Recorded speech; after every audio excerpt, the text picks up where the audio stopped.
Perkenalkan, nama saya Dewa Yudi Purnamasantri dengan NIM 24110110066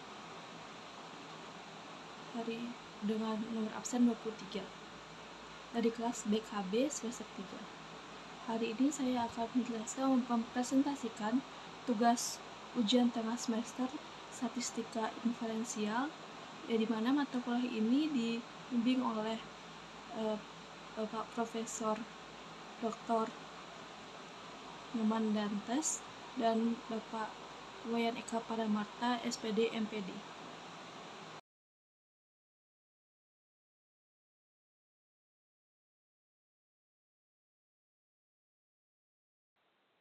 Baik, kali ini kita akan membahas ujian tengah semester statistika. Yang pertama, kita membuat datanya terlebih dahulu.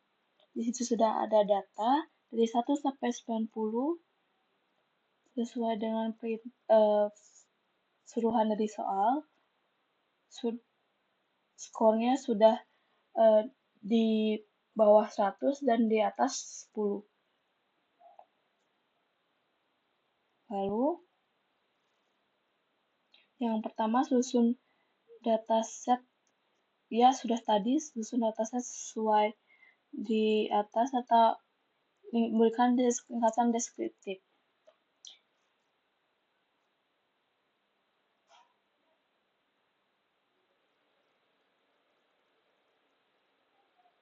Sebelumnya saya sudah membuat di aplikasi JAPS.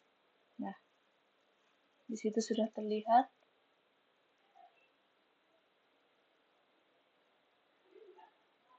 Kita boleh pada edit data. Datanya tuh disesuaikan dengan data yang ada pada data tadi.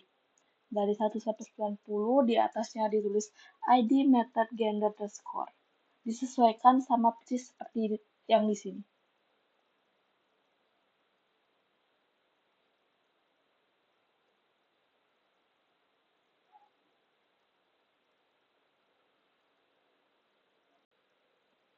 Nah, di sini setelah data itu dibuat, kita pencet analisis, lalu kita cari deskriptif dari yang paling atas yaitu deskriptif statis. Lalu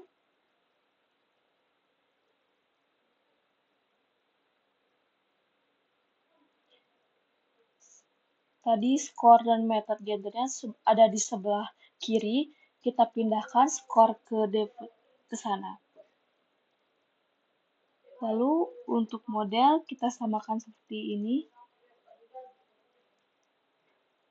Dan jangan lupa untuk display itu deskriptif statisnya dicentang. Nah, jika sudah, nanti akan muncul seperti yang di kiri kanan. Nah, itu ada nonnya itu dicentang.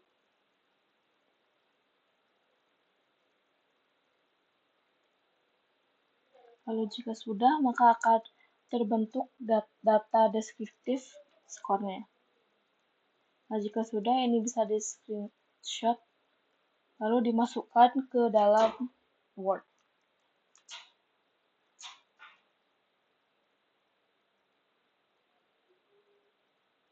Itu tadi termasuk ke uji normalitas pada poin pertama, ya.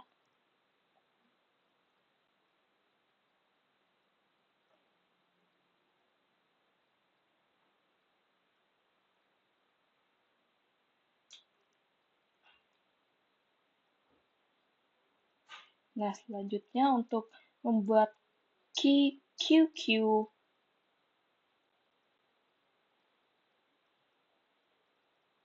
Nah, yang tadi itu termasuk ke uji normalitas deskriptif. Lalu untuk prestasi singkatnya yaitu kelayakan A1 laki-laki dan perempuan rata-rata skor laki-laki dan perempuan itu tinggi dan standar defisiensi relatif kecil yaitu 5,419 dan 4,472. Lalu untuk kelompok A2 laki-laki dan perempuan. Rata-rata skor laki-laki dan perempuan itu standar dari 68 untuk laki-laki dan untuk perempuan 75.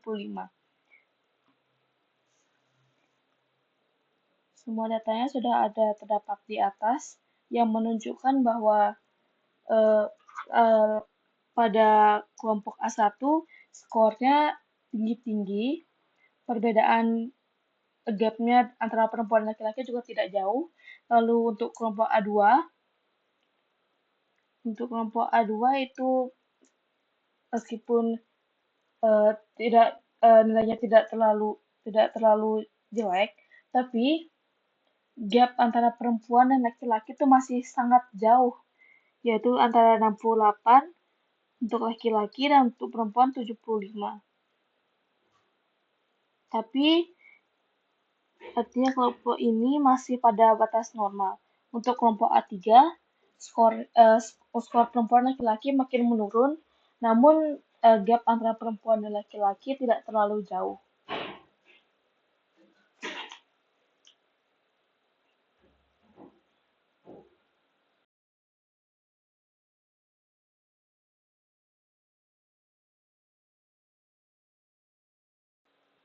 Nah, selanjutnya untuk mencari Shapiro-Wilk, yaitu cara mencarinya dengan menggunakan aplikasi JAWS juga.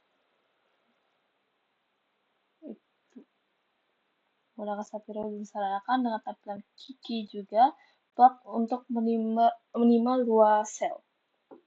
Nah, di sini saya sudah ada hasil dari Shapiro-Wilk-nya dan juga Kiki plotnya. Cara membuatnya kita buka JAWS. Nah, di sini setelah muncul kita pencet deskriptif seperti yang tadi, deskriptif statistik. Nah, kalau datanya kita menggunakan data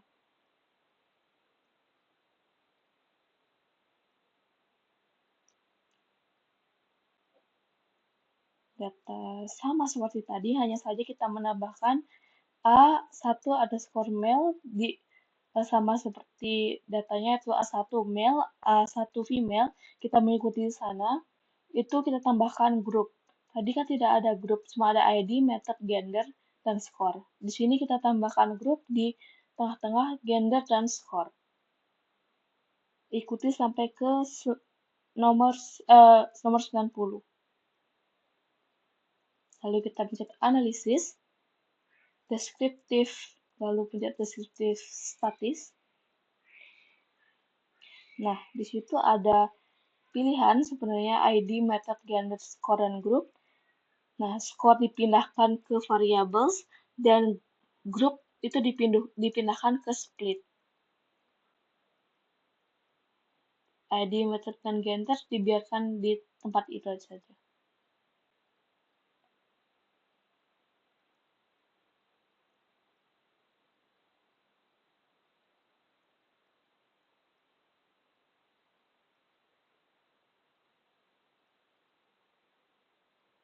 Nah, setelah kita buka statistik, nah, kita centang serapin Wilk test. Yang lainnya tidak usah dicentang. Jika sebelumnya ada centangan, tidak usah dicentang. Hanya centang satu itu saja. Lalu ini juga untuk membuat QQ plotnya. Nah, di sini kita suruh untuk membuat QQ plot minimal 2 sel. Kita buka JAWS lagi. Nah, untuk membuat QQ plotnya, kita buka itu, lalu klik dan pencet QQ plot. Jika tidak dipencet, maka dia tidak akan muncul QQ plotnya. Nah, jika sudah muncul seperti ini gambarannya beserta tadi serapin Wilk testnya. Nah, di sini sudah terdapat data-data dari A1 female sampai A3 female.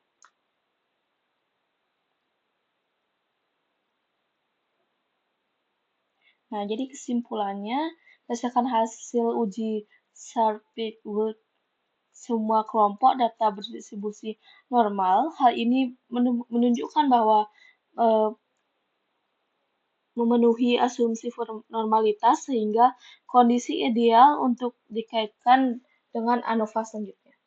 Nah, di situ sudah ada key test, yaitu hanya disuruh 2 sel, jadi kesimpulan utamanya berdasarkan pola titik pada kedua grafik key plot. Nah, terlihat bahwa sebagian besar titik menyebar di sekitar garis diagonal. Hal ini menunjukkan bahwa data pada kedua kelompok berdistribusi normal dan normal atau mendekati normal. Dengan demikian, hasil konsisten dengan uji Shapiro-Wilk sebelumnya, yang juga menunjukkan bahwa melalui asumsi normalitas dan layak untuk digunakan analisis uji T atau ANOVA. Nah, soal nomor 3 yaitu uji homogenitas varian. Yaitu kita melakukan Lewis test atau Bartlett jika menyelesaikan alasannya. Di sini kita masih menggunakan aplikasi JABS. Nah, itu saya sudah menemukan hasilnya. Di sini kita masih menggunakan aplikasi JABS. Kita buka aplikasi JABS.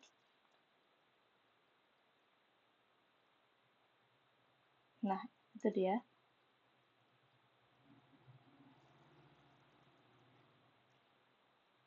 Caranya masih sama, yaitu ke edit data.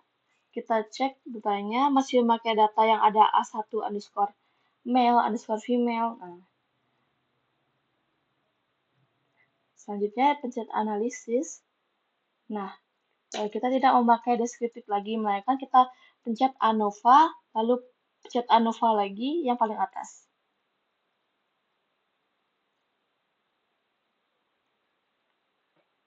Nah, di situ ada ID, group, score, gender. Semuanya ada di sebelah kiri sebelumnya, namun kita pindahkan score ke dalam dependent variable dan metode dan gender ke faktor. Nah, jika sudah dipindahkan, maka akan terlihat nanti hasilnya di sebelah kiri. Di sebelah kanan. Untuk model,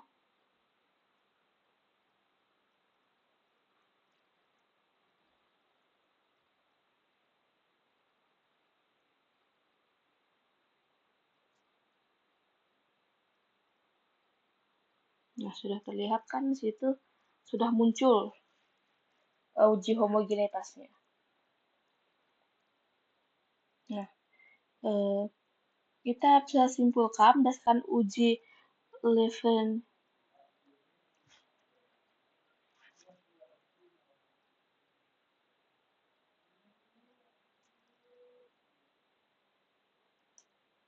ya, jangan lupa memberitahu bahwa pada itu ada homogeneity, itu nanti dicentang.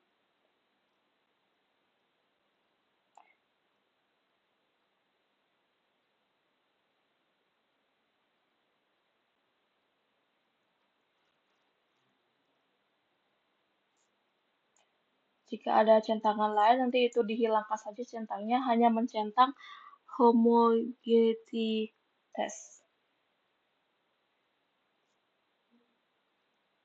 Nah,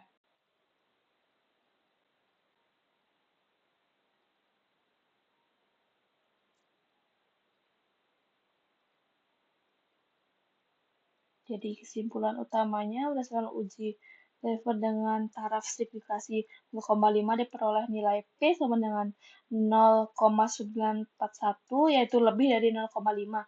Hal ini menunjukkan bahwa terdapat perbedaan varian yang signifikan. Disimpulkan bahwa ini bersifat homogen, memenuhi standar, dan bisa dilanjutkan dengan mengerjakan ANOVA selanjutnya. Selanjutnya nomor 4 adalah menentukan two-way ANOVA.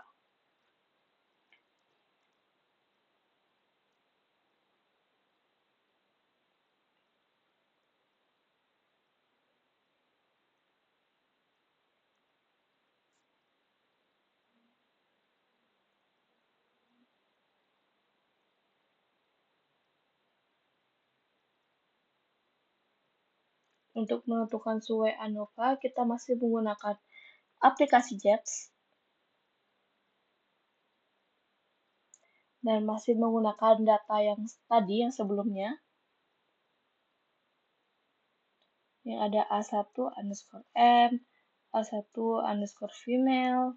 Nah, kita pencet analisis, lalu kita klik ANOVA, cari ANOVA yang paling atas, nanti akan muncul seperti tadi, masih sama seperti tadi, kita pindahkan semuanya ke sebelah kanan, seperti skor, method, dan gender kita pindahkan.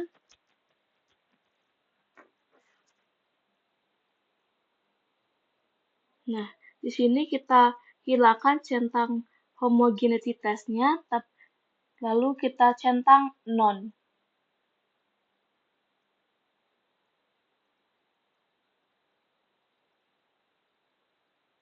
Ini masih sama, tidak usah diubah lagi.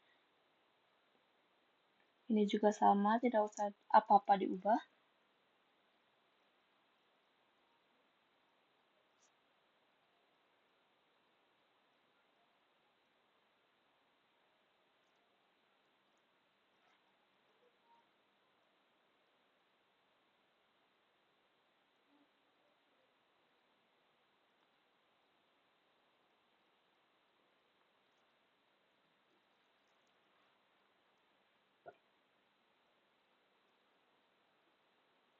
Nah, di sini di marginal match tuh sebelumnya semua yang di kanan itu sebelumnya ada di kiri, kita pindahkan semua ke kanan. Harus dipindahkan. Karena jika semisal tidak dipindahkan, maka datanya tidak akan muncul di sebelah kanan. Nah, seperti ini. Saya pindahkan dulu ke kiri, jangan pindahkan ke kiri, maka datanya akan hilang, tidak ada. Jadi semua data kayak method, gender, nah method, gender harus dipindahkan ke kanan agar mendapatkan hasil datanya. Nah, jika sudah, maka di sana akan muncul, nah seperti itu, marginal.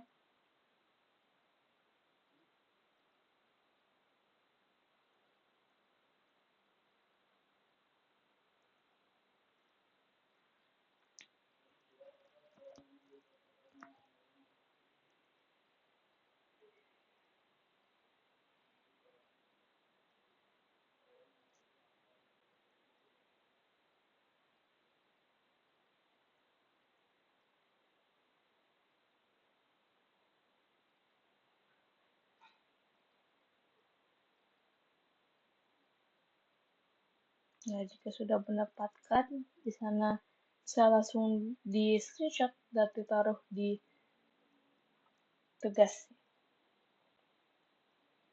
Hasil-hasilnya sudah didapatkan. Jadi kesimpulan umumnya, efek utama metode berdasarkan nilai magical mean metode A1 menghasilkan skor tertinggi, yaitu untuk laki-laki 86,23 dan diikuti oleh A2 71,50, A3 60,47. Hal ini menunjukkan bahwa A1 merupakan metode yang paling efektif, sedangkan A3 memberikan hasil terendah.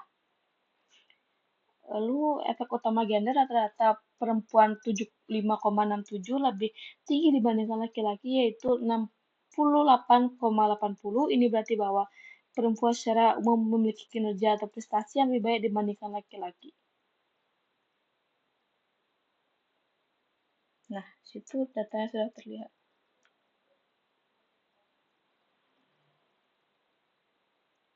Efek iterasi, method, dan gender, X-gender. Hasil menentukan adanya perbedaan pengaruh metode terhadap gender. Pada metode A1, perempuan memperoleh skor tertinggi 90 dibanding laki-laki yang 82,47.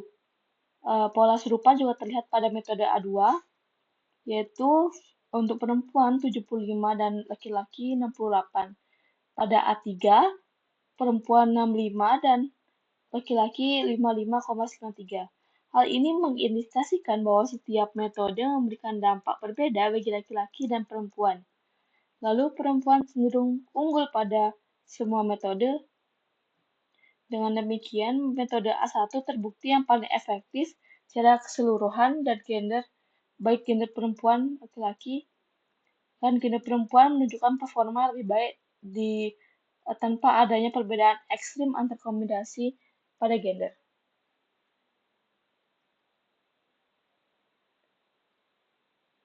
Nah, itu juga sudah nampak datanya. Nah, untuk membuat plot description, description plot,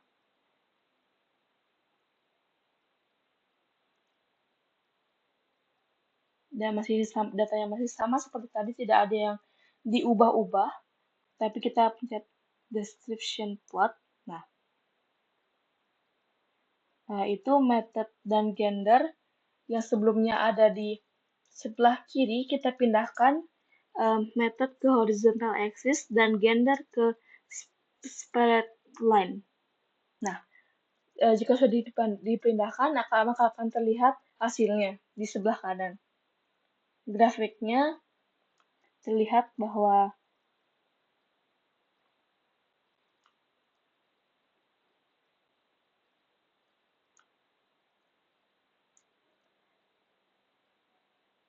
jadi mengimplementasi pola terlihat, pola metode secara keseluruhan A1 skor tertinggi, kedua gender memperoleh nilai yang paling tinggi, baik laki-laki perempuan. Lalu pada metode A2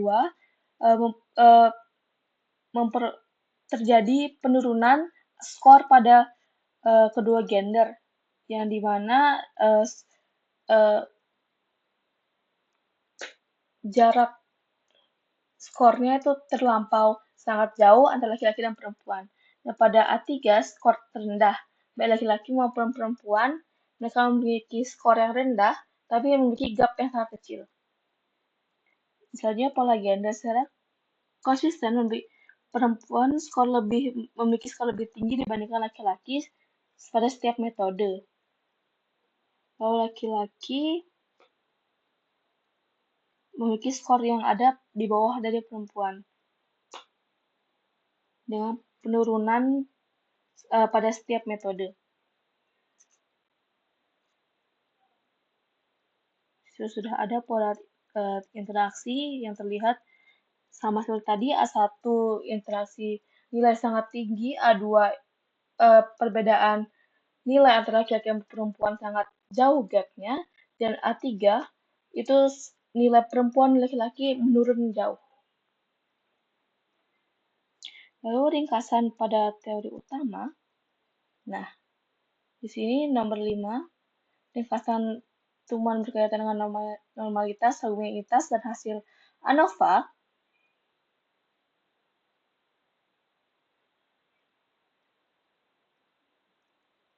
Uji normalitas hasil dari Shapiro-Wilk-nya menunjukkan bahwa seluruh kelompok memiliki p-value lebih dari 0,5, sehingga berdistribusi normal. Pola pada Kiki plot memperkuat hasil tersebut karena titik-titik menyebar di sekitar garis diagonal menandakan tidak ada penyimpangan berarti dari distribusi normal. Kesimpulannya, asumsi normalitas terpenuhi dengan baik dan layak digunakan untuk analisis statistik parametrik seperti ANOVA. Selanjutnya, ada uji homogenitas. Hasil Levens test menunjukkan nilai P sama dengan 0,941 lebih dari 0,5 yang berarti tidak ada perbedaan varian yang signifikan antar kelompok. Kesimpulan yaitu asumsi homogenitas varian terpenuhi sehingga analisis two-way ANOVA dapat dilakukan dengan aman. Lalu yang ketiga, hasil two-way ANOVA sudah bisa dilihat di sana. Efek utama metode A1 menghasilkan skor tertinggi untuk laki-laki 80,23, A2 71,50, A3 60,4. Hal ini menunjukkan metode berpengaruh signifikan terhadap hasil dan skor.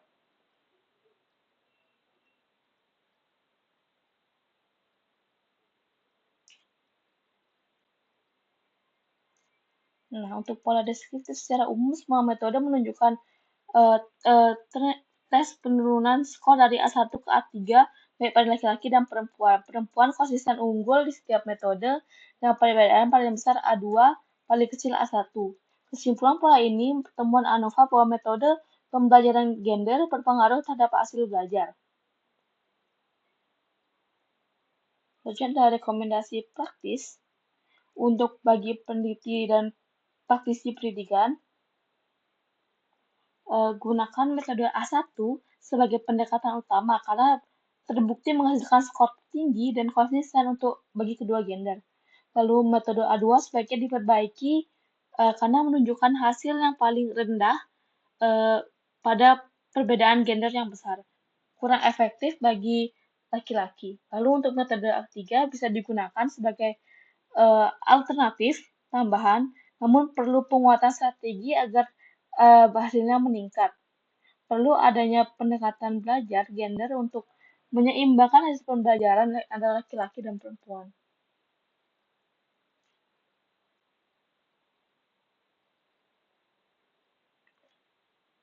Nah, untuk analisis statistik lanjutan, karena asumsi normalitas dan homogenitas terpenuhi, analisis post-hoc misalnya Turkey HSG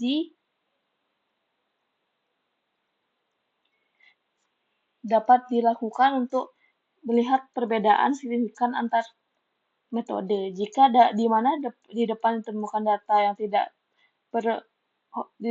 tidak homogen, pertimbangkan menggunakan post-hoc yang robust seperti Gaines-Howell. Untuk analisis lanjutan, uji interaksi lanjutan dapat digunakan untuk memperdalam pemahaman efek gender terhadap aktivitas metode. Selanjutnya, untuk bagi penelitian mendalam, telah lebih lanjut, teliti lebih lanjut mengapa metode A2 memberikan dampak rendah bagi laki-laki. Cari faktor pedagogis atau psikologis yang mungkin berperan. Lakukan replikasi penelitian dengan sampel yang lebih besar dan beragam untuk memperkuat generasi hasil.